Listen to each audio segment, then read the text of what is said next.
Hello, everyone.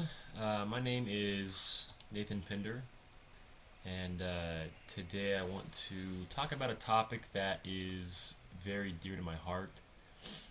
It's not only an ever growing problem here in America, but it's also a growing issue throughout the world.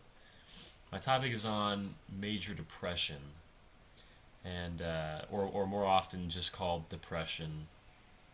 And it is a mental disorder, one that I've had the opportunity to be around for most of my life. Not me in particular, but actually one of my siblings. My older brother was diagnosed when he was in his early teens. So growing up, I from what I could tell, had a brother who was normal and who just enjoyed life. But as the years went on, and I started to grow older as well, I started to understand what was really going on here, and it got to the point where I would notice kind of different quirks that he had or idiosyncrasies that just weren't quite right. And I remember just some experiences where it was really hard to see him have to go through the the stages of depression that he has, and he even now today still is battling depression. And really, the topic I want to talk about is the different types of treatments that are available, and some new and improved treatments, some that are have newly been discovered, and some that are still being worked on. But I wanted to take this opportunity to share some of those with you, and hopefully by the end of this discussion, or rather this lecture, some of you will walk away with some knowledge that you didn't know before, and perhaps even better would be some solutions that you haven't tried before if you are one of those who is struggling and battling with depression. And so I want to begin by showing a video that kind of talks about how depression works. It's kind of long, so I won't play the whole thing, but I just want to show a visual about how it affects the brain. And so we're going to go ahead and watch that. The working units of the brain are cells called neurons, also known as brain cells. Neurons pass messages to each other through electrical impulses. The impulses pass along a part of the neuron called the axon. Here's a closer look at how a message passes from one neuron to another.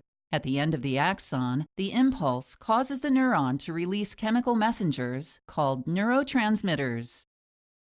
These chemical messengers move across a tiny space called a synaptic gap and attach to another neuron. This triggers the neuron to produce its own impulse. In this way, impulses spread across the brain. Problems with this process may result in brain disorders known as mental illnesses. All the causes of mental illness aren't known. However, a number of factors may contribute to it. Some of these factors are a family history of mental illness, which can be passed from parent to child through genes, severe emotional or stressful life events, or a head or brain injury. Other factors may include health problems such as heart disease, problems with other chemicals in the body called hormones, drug abuse and addiction, and an imbalance of chemical messengers in the brain. The video that was just shown briefly touches on how a brain functions, um, dealing with our things like our mood and any other like thoughts or ideas or feelings that we have. The brain is the one that handles those types of functions. But with someone who has a mental illness, the brain functions differently, and sometimes it doesn't. It doesn't use fire off those connections um, as properly as someone who doesn't have depression. And this goes for any mental illness, but since we're talking about depression, um, such is the case.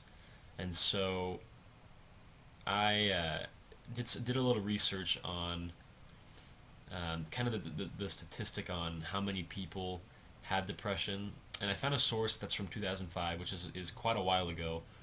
But I want to share it because I was honestly surprised by how many people had depression back then, and so I'm going to insert that picture right here. Right, so this is one of the charts that I found while doing some research, and again, like I stated, it says at the top 2005 to 2006, so quite a while ago. But as you can see, um, there's a certain group of people who seem to have uh, more depressive symptoms than others. It tends to be people who are somewhere in the 40 to 59-year-old range. It appears that females had were I guess tended to have depression more often, and they were also non-Hispanic blacks. But the other groups aren't too far behind, and the one of the major findings of this study is that 1 in 20 people, or 1 in 20 citizens of the United States, had depressive symptoms, and I thought that was really interesting. And so all the more reason to talk about some more of these improved treatments, and it kind of just backs up why this is so important. Even back then, this was a big deal. So imagine now, though I haven't done much research, imagine now how much greater a problem this has become because of technology and social media and many other factors. And so we're going to talk now about some of those other types of treatment. Okay, so the first one we're going to talk about is ketamine. Ketamine is a drug that originally started in the 1960s, was found a lot in clubs, but of course that was when it was used improperly. And nowadays, if you use this drug with the proper dosage, it can trigger the brain a lot quicker than antidepressants do. And what I mean by that is that when ketamine is taken, it actually comes in contact with, or rather stimulates certain receptors in the brain, receptors that control things like how we feel and our mood. And so far, this drug has actually yielded very positive results when taken properly. However, it's still in a lot of trial and error. But this is just one of the treatments that has recently been identified as a possible breakthrough in the future.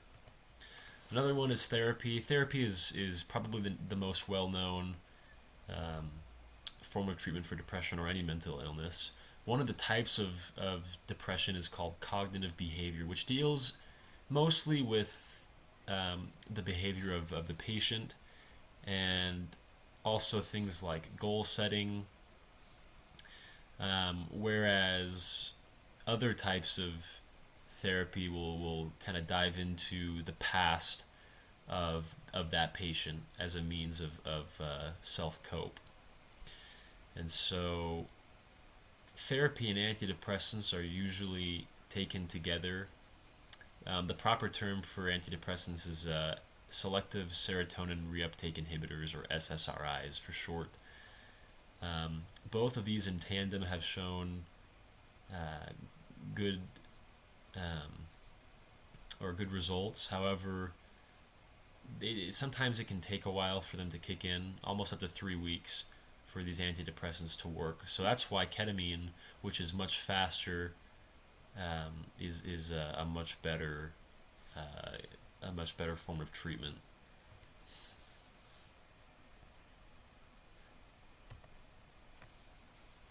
Another form of treatment is electromagnetic therapy, or TMS. Um, there is a YouTube video about this form of treatment, and it covers the story of Charmian Carr, who played one of the roles in From the Sound of Music, if you've ever seen that movie. And it's just kind of her personal story of how she's battled depression using this form of treatment, and has actually shown great benefits. Basically, the patient will show up, and a magnet will be placed next to their head where the problem seems to be um, the most prevalent, and a series of pulses are fired towards that part of the brain, and no pain is felt from the patient. It only stimulates um, the parts of the brain that are triggered, and so this is another form of treatment that is still being researched. But so far, um, the benefits of this form of treatment are very positive. These are just some of the treatments that are out there. And what's great about this, from what I've learned, is that many other people are still in the process of learning and performing these studies on new and improved treatments for depression.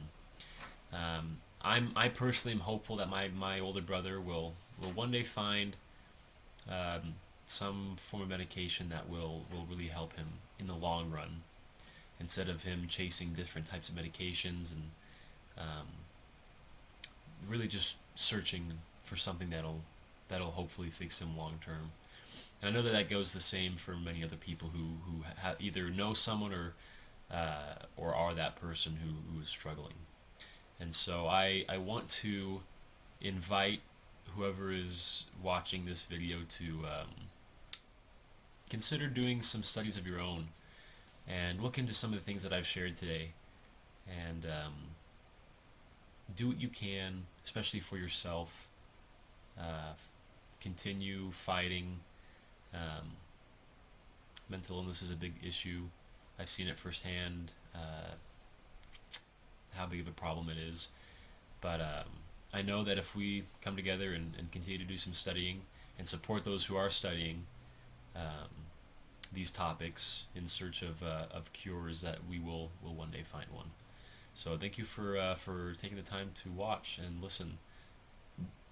I'm much appreciated. So thank you.